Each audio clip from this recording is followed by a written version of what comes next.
Hello,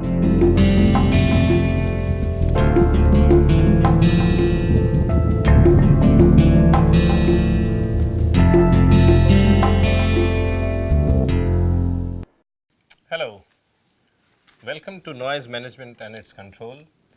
Today is the second day of this week, and yesterday we were discussing the phenomena of interference in context of sound waves, specifically sound waves as they are coming from two point sources or monopoles, and they meet at a distance r away from the midpoint of these two sources, and what we are trying to figure out is that what is the pressure level at this point P.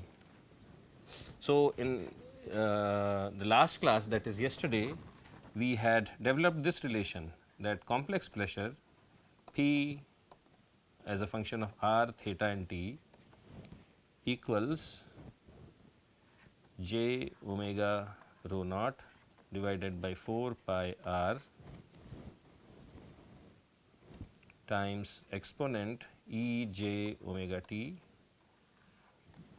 multiplied by v v 1 exponent minus j omega r minus d over 2 sin theta, and this divided by c plus v v 2 e minus j omega r j omega over c times r plus d over 2 sin theta, and the entire thing in brackets. Now, we had explained earlier that we are assuming that the magnitude of volume velocity 1 and volume velocity 2 are same, and that is v v, and they are off by a phase of phi. So, I can rewrite v v 1 as v v e times minus j phi divided by 2, and this guy v v 2 can be expressed as v v exponent j phi over 2. So, I will make these substitutions and rewrite this. So, I get j omega rho naught exponent j omega t divided by 4 pi r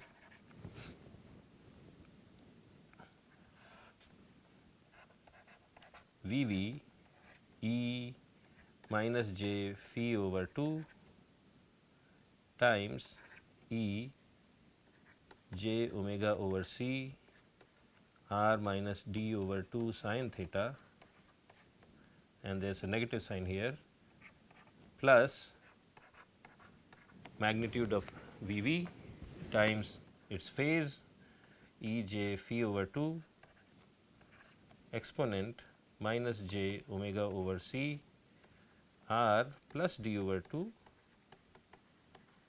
sin theta. Now, what we do is we reorganize all this stuff. So, we take v v out, and we also take e minus j omega r over c also out of the bracket. So, what we get is, so this is v v j omega rho naught exponent j omega t divided by 4 pi r e minus j omega r over c. Okay. And then in parenthesis we are left with is exponent minus j phi over 2 plus d over 2 sin theta. So, there has to be an omega here. So, I will write omega d over c sin theta, and then the other term from second volume velocity source is exponent, and I have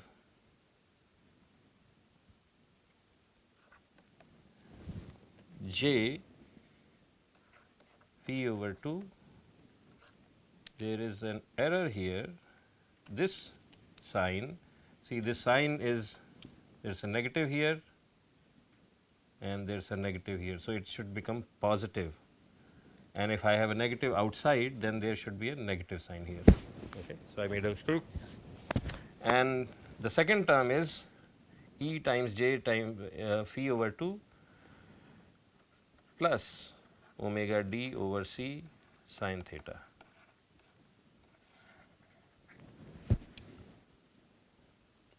Actually, there is also a negative sign here, and in the denominator of omega over c, there is this 2 term, and same thing is here. So, I should have had a 2 here and a 2 here. Now, let us look at this equation for complex pressure carefully. You have the first term, which is outside parenthesis, and then there is the second term, which is inside the parenthesis. If you look at the term which is outside parenthesis, which is in green box, this relation is pretty close to the pressure measured at a point r distance away, which is r distance away from a single point source. When you look at it, what does it say? It is VVS divided by 4 pi r. So, it is VV divided by 4 pi r times j omega rho naught E minus j omega r over c times E j omega t. It is the same thing, okay, except that here we have VV in its absolute magnitude. That is the only difference. So, this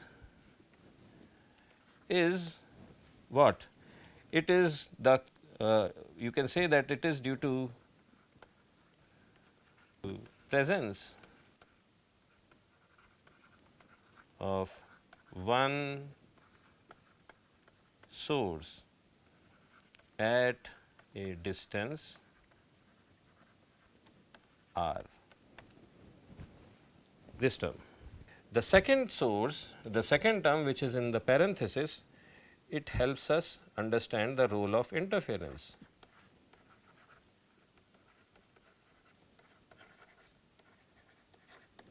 Helps us understand the role of interference. Why do I say that? Well, in our original picture, there was this parameter theta. So, that theta term is embedded here. So, as I change my angle, this term in parenthesis, its value is going to change. So, theta, the influence of theta is captured here. Also, the distance between 2 point sources was d, and the parameter d is also here. Okay. So, if I make the distance larger or smaller, all that influence will be reflected in these terms which are inside the brackets or parenthesis. And the third thing is that the phase difference between two sources was phi radians or phi radians, and that parameter is also here. So, these three parameters influence or the overall interference pattern, and all these parameters are inside this parenthesis. So, if I have to see what is the role of interference, I have to see the behavior of this term. Okay. Now, I will just make one more observation, that what does this term in the brackets or parenthesis look like? It is e to the power of minus j in brackets phi divided by 2 minus omega d over 2 c times sin theta, and the other is exponent, and instead of negative j I have positive j, and the term in the bracket is exactly the same. So, e to the power of j x plus e to the power of minus j x, when you add these two up, you get just twice of cosine of x, right. So, we will just use that understanding to make this simplification. So, the term outside the bracket does not change,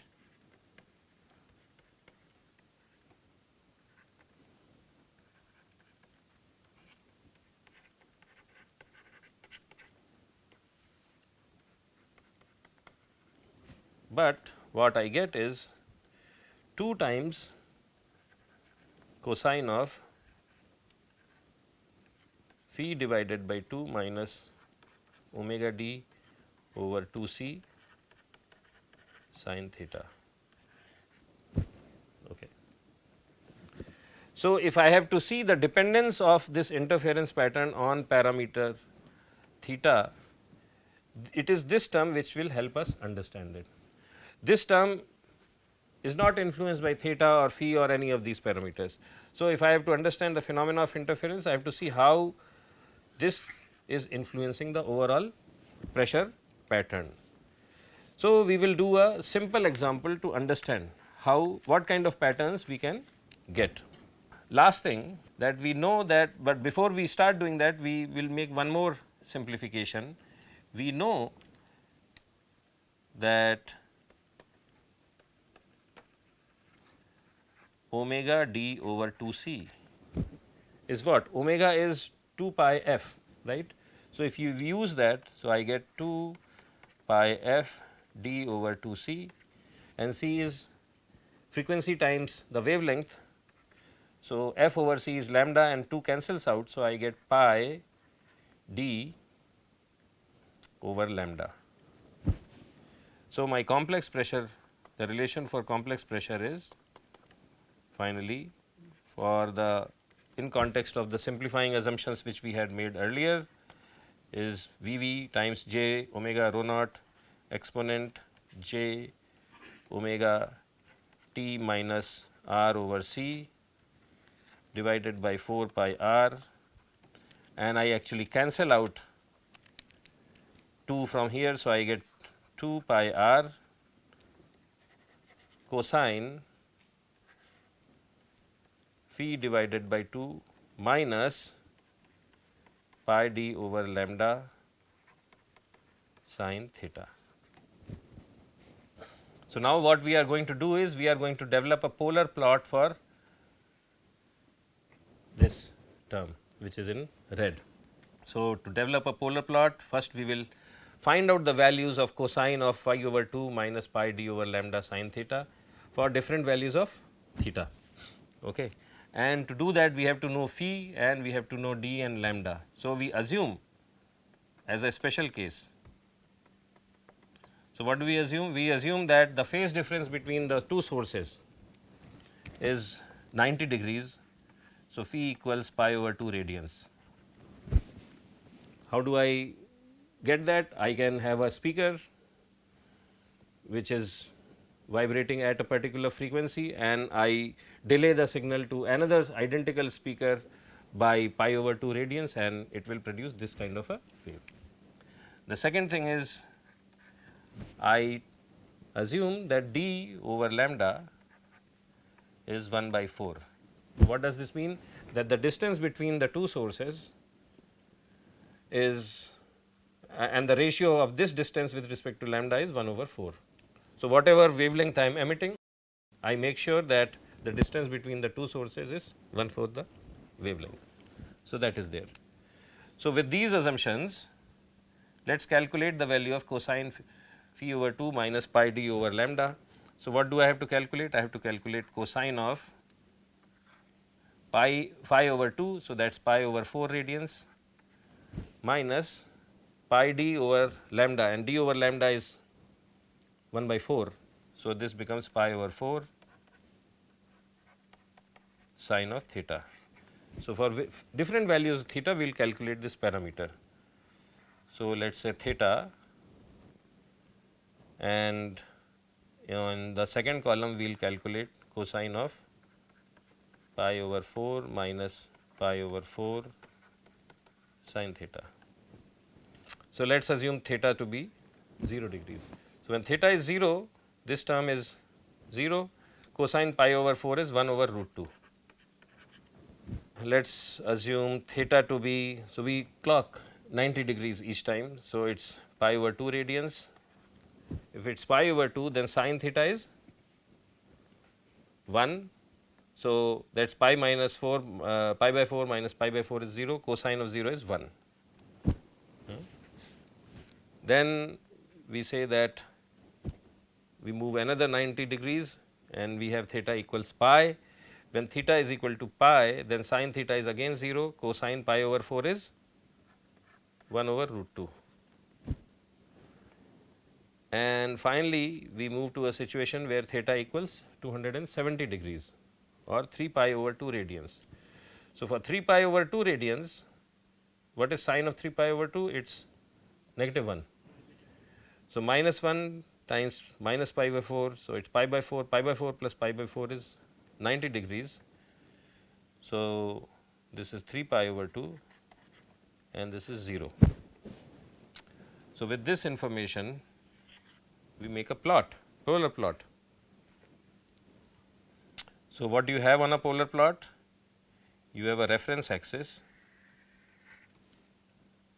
and the reference axis corresponds to 0 degrees, and then of course, you have all these, this is your 90 degree, this is, so this is pi over 2, this is 3 pi over 2 and this is negative pi over 2 or pi, and the distance from the origin represents this function. Okay. So, at 0 degrees, what is the value of the function? 1 over root 2. So, let us say this is 1.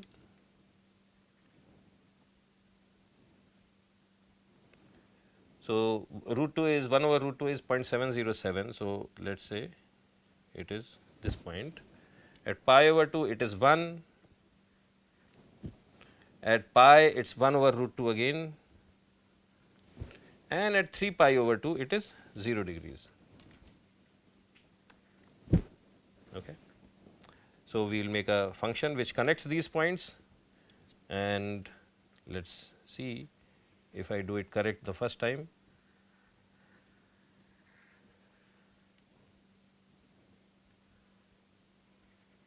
So, it will look something like that. Okay. So, what does this mean? What this means is that if phi is equal to pi over 2 and d over lambda is 1 by 4, then what was our original problem? We had a source S1 and we had a source S2. And how are we measuring theta? With respect to the midpoint. Okay. So, what this means is that if my microphone location is at theta equals 0 degrees, right, there will be some pressure. It will be 1 over root 2 times the maximum possible value. Okay. At theta equals 90 degrees, which means if the microphone is located here, okay. So, this is location L1, this is location L2, this is location L3, this is location L4. So, this is location L1, the pressure is going to be 0.7 times the maximum value. At location L2, it will be 1 times maximum value. Okay. So, if I am placing my microphone at this location, it will be, the maximum measurement will be made here, and if I place my microphone at location L3, let us say here, so I call it L3, then again the pressure will be 0.7 times the maximum value.